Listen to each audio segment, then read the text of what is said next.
Right now, you're going to see secret footage just released by The Undercurrent, where top Trump ally and fellow convicted felon Roger Stone explains how he plans on helping Trump undermine the 2024 election. So far, given the incredible power they have and they will use ruthlessly, we're beating them as of today. So in the end, the president's trial in Georgia's falling apart. I think the judge is on the verge of dismissing the charges against him in Florida. They're delayed in New York City, and they're now delayed in Washington. So it's not good that they can have a trial before the election, which is the absolute key to being able to convince people that the reason we lost was because of the trial. Right now, if they steal it, people say, well, that's not possible. Trump is leading in all the polls. They want to try him, suck up his money, suck up his time, and create a reason why their theft is plausible, believable. You see? Yeah, what stops them from just like voter fraud? Like they in some states it'll be easier to stop them, in other places it won't.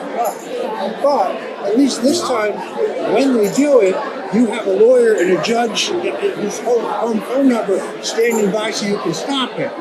We made no preparations last time. None. Well, I was at the Capitol, so I'm prepared to go back. Well, that may not be necessary.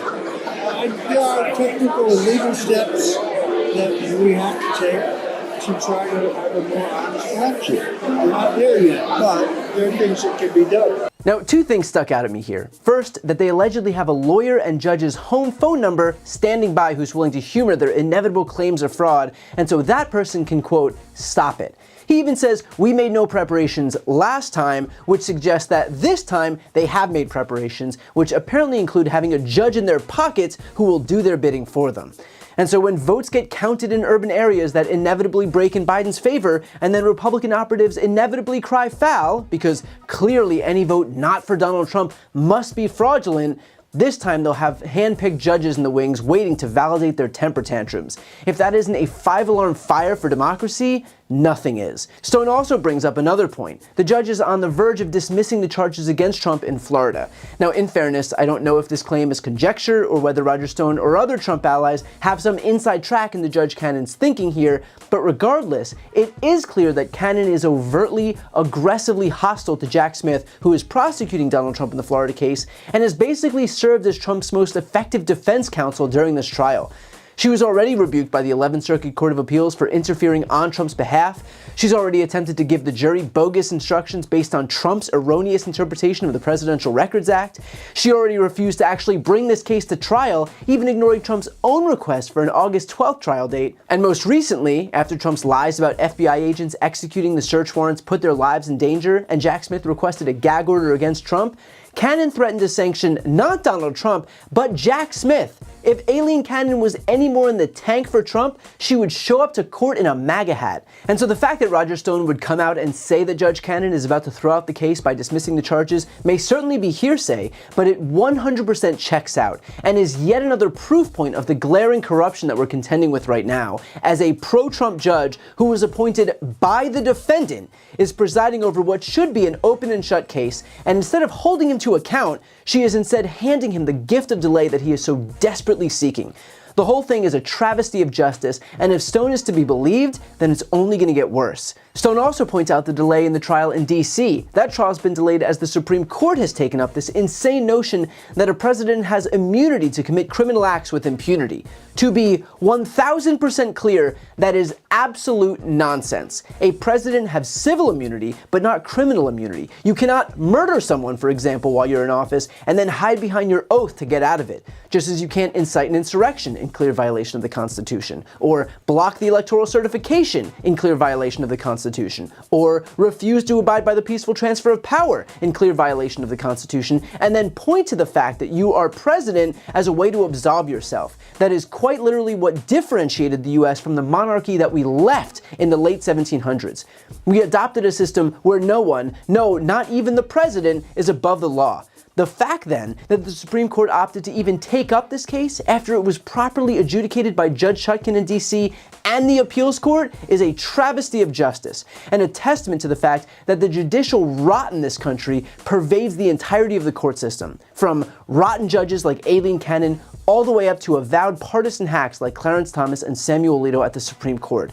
We shouldn't be surprised that the same guy whose house flew a flag in solidarity with the insurrectionists on January 6th would also opt to rule on a case involving the person who incited the insurrection itself. All of which is to say, Roger Stone isn't looking to make sure that the law is faithfully executed. He's not looking to make sure that all of the ballots get counted. He's not looking to ensure that there's no fraud. What Roger Stone and the rest of Trump's team are looking for are ways to undermine the system.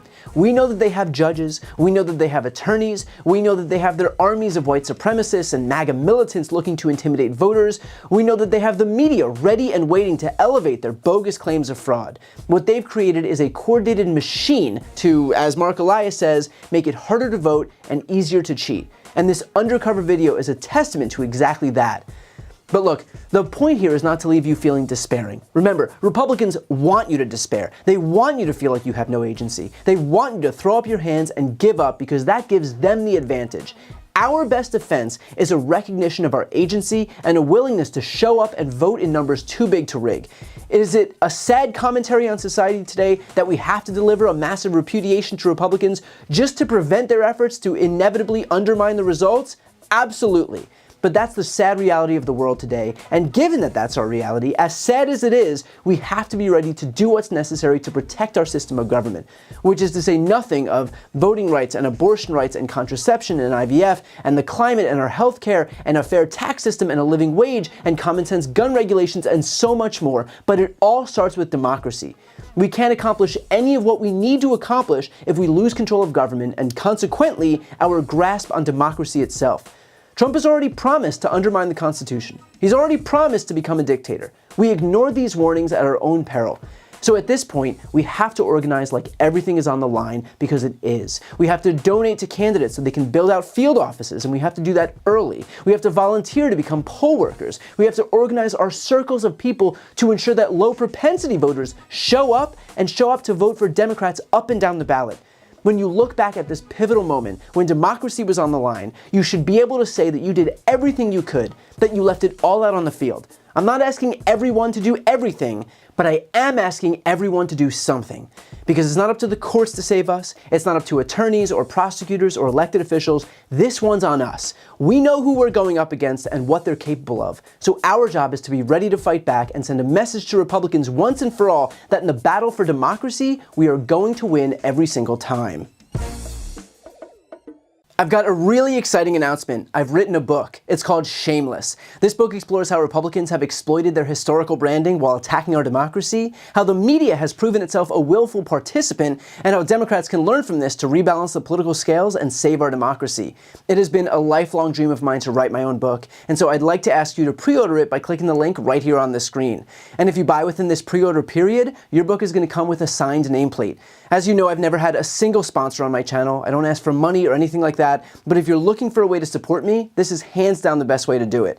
So again, follow the link right here on the screen, and thank you from the bottom of my heart for pre-ordering Shameless. And as always, make sure to subscribe to see more of my content.